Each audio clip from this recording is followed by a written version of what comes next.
Pertanyaan yang selalu ngikutin saya ya, itu 14 tahun di Jerman, S1, S2, S3. Dapatnya apa? Kalau secara pendek saya mungkin bisa bilang, apa yang saya dapat belajar di Jerman. Itu yang saya sebut mungkin crazy in love with science ya. Dalam artian baik untuk melakukan penelitian maupun cara berpikir yang lebih logis lah di Jerman itu.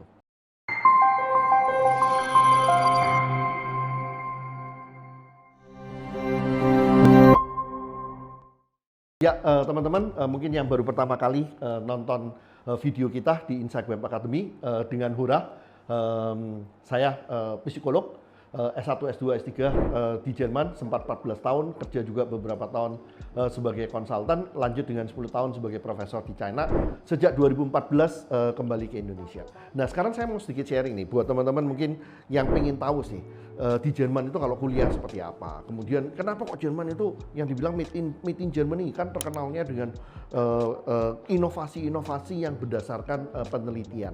Dan kebetulan kalau untuk saya yang paling impresif selama saya di Jerman, bagaimana Jerman itu merubah, boleh dibilang, merubah impian saya dan merubah karir saya, itu mungkin relate dengan science ya, relate dengan penelitian.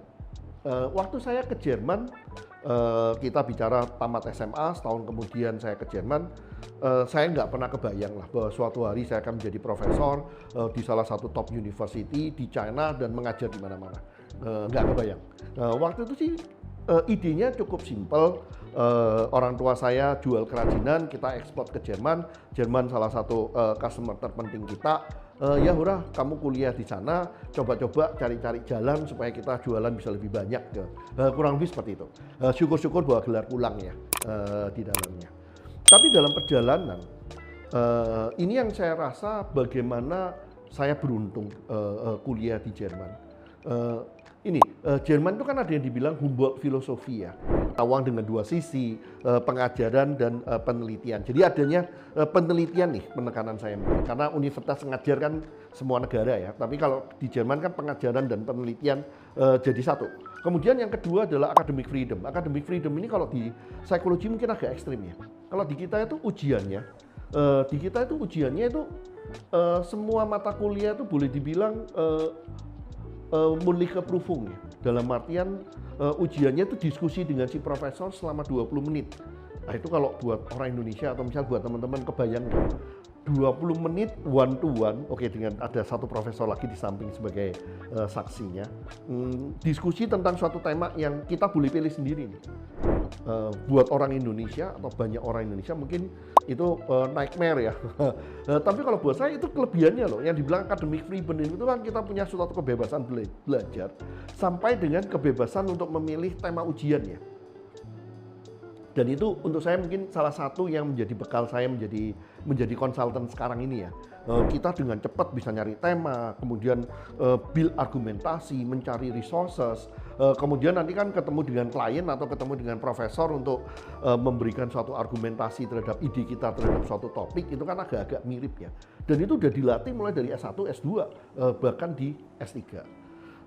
Setelahnya kalau kita bicara tentang academic freedom, kesempatan di Jerman untuk kita join bukan hanya untuk uang, awalnya sih untuk uang ya, karena daripada saya kan S1 kerja sebagai pelayan 4 tahun, daripada kerja jadi pelayan, mending menjadi asisten penelitian kan, kita di lab gitu kan, melakukan penelitian di sananya.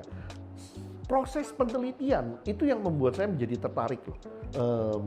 Menjadi tertarik terhadap yang namanya science ya. Karena waktu itu saya ikut di dalam project yang namanya complex problem solving in team. Yang intinya kita meneliti, kita tiap hari di lab ngeliatin orang-orang yang bekerja dalam kelompok untuk memecahkan suatu masalah di dalamnya.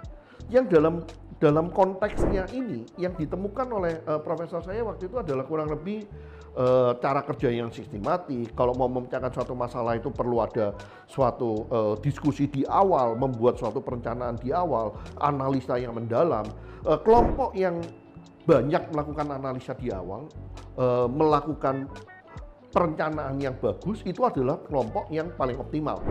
yang kurang lebih kalau saya memperhatikan kerjanya para kelompok ini, saya mendapatkan kesan, wah kalau memang teori ini benar, berarti cara kerja kita di Indonesia itu kacau dong. Berarti cara kerja di Indonesia itu tidak bisa membuahkan hasil yang produktif. Pertanyaannya, karena kita selalu bilang kan, oh ya budaya itu beda dong. Caranya kita orang Cina, orang Indonesia, orang Jerman pasti beda dong. Karena itu kan ya memang beda di sananya. Tapi pertanyaan saya selalu ya, itu yang sampai hari ini boleh dibilang bahwa saya selalu satu pertanyaan yang dalam hidup saya itu saya selalu ingin tahu jawabannya adalah hubungan antara perbedaan budaya dengan performance di sananya. Karena itu menarik, penelitian saya yang pertama adalah complex problem solving in team. Tiap hari memplototin classical ini ya, experimental psychology ya, ngeliatin orang-orang dalam lab, kemudian kita membuat observation, kemudian membuat analisa di dalam komputer.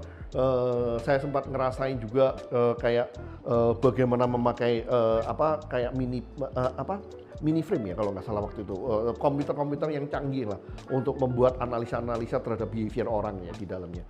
Penelitian saya yang kedua itu adalah waktu itu juga sih, waktu itu kan banyak mahasiswa Indonesia di Jerman, ada satu penelitian yang menyebutkan secara teori di Jerman itu kuliahnya 5 tahun, kenyataan orang Jerman 7 tahun, dan ternyata orang Indonesia rata-rata 9 tahun. Ini kita bicara angka-angka tahun 1994-95 ya di dalamnya. Yang berarti kan kita rata-rata 2 tahun lebih lama daripada rata-rata orang Jerman ya di sininya. Nah, ada satu penelitian daripada satu profesor di Jerman yang kemudian menjelaskan permasalahan di Indonesia itu dengan suatu hipotesis gitu. Waktu saya baca hipotesisnya, wah kayaknya ini saya nggak setuju deh. Sebagai orang Indonesia kayaknya harusnya bukan seperti ini. Nah itu yang mendrive saya mau membuat proyek penelitian nih. Saya ingin tahu sebenarnya isu di Indonesia atau isu mahasiswa Indonesia di Jerman itu apa. Kebetulan saya bisa mendapatkan pendanaan dari waktu itu ada kayak Yayasan Persahabatan Indonesia Jerman di Braunschweig ya. Yang kebetulan ketuanya waktu itu adalah teman baiknya Pak Habibie, dia direktur salah satu bank terbesar di Indonesia. Waktu itu saya nggak tahu sih, dia biayain penelitian saya, ternyata hasil penelitiannya itu diberikan sebagai kayak semacam kado ulang tahun ya kepada Pak Habibie waktu itu. Ini juga menarik kan, orang Jerman kado ulang tahun adalah hasil penelitian di situnya. Tapi dalam proses penelitian saya yang kedua, itu kita memakai metode kualitatif ya, jadi banyak melakukan interview, kemudian juga intervensi, mencoba melakukan pelatihan untuk intervensinya, kita coba memahami lebih daripada itu. Selesai itu, buat saya malah semakin ini ya, saya jadi benar-benar pengen tahu ya, apa sih bedanya ya budaya performance. Kebetulan waktu saya cari, oh ya ada loh proyek penelitian yang namanya Intercultural Synergy in Professional Team dari Profesor Alexander Thomas yang akhirnya saya apply dan saya membuat S3 di sana. Nah di sini ini yang buat saya yang menarik ya, passionnya. Kemudian saya mikir ya udahlah kalau gitu saya buat S3 dulu 3 tahun sebelum pulang ke Indonesia. Dalam perjalanannya kebetulan waktu saya melakukan penelitian S3 itu dari profesor saya, dia mulai memperkenalkan saya dengan beberapa perusahaan, misalnya Siemens waktu itu, GIS, pemerintah Jerman, dan saya mulai menjadi cross culture advisor dan trainer di sana. Nah ini yang membuat saya jadi lebih menarik lagi, karena kita melakukan penelitian tapi juga langsung mempraktekkannya di dalamnya.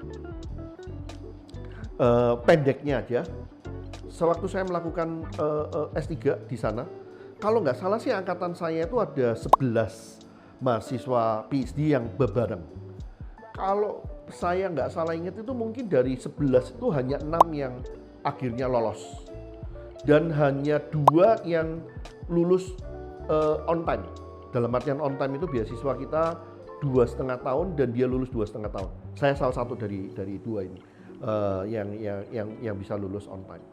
Yang saya lihat ya, kalau kita hubungkan dengan penelitian, kemudian penelitian dalam konteks PhD thesis, biasanya yang tidak lulus itu nggak ada yang karena dia bodoh deh menurut saya.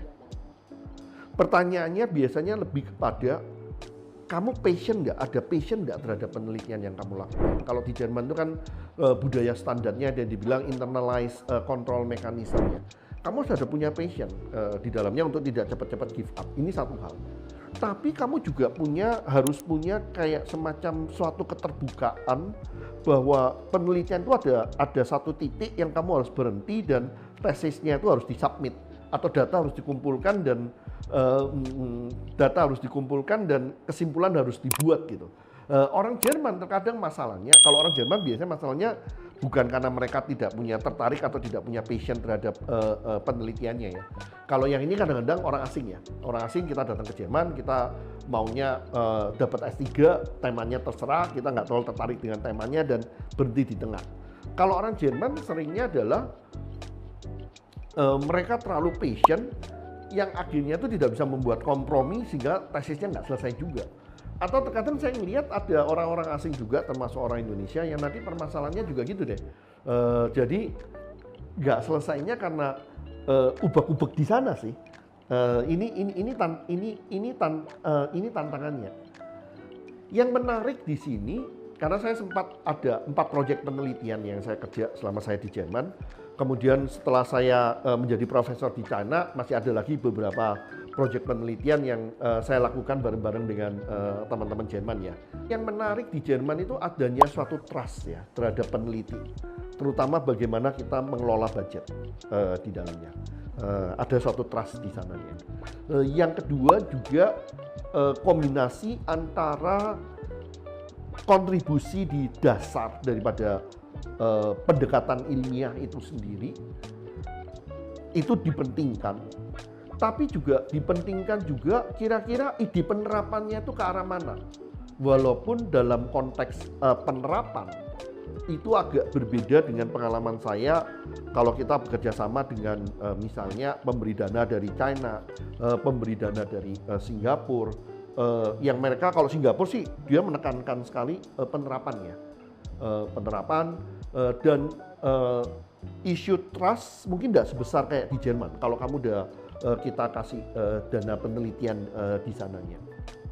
Oke, secara umum kalau dihubungkan lagi dengan proses kuliah di Jerman, itu adalah bagaimana dengan kebebasan yang kita dapat, academic freedom.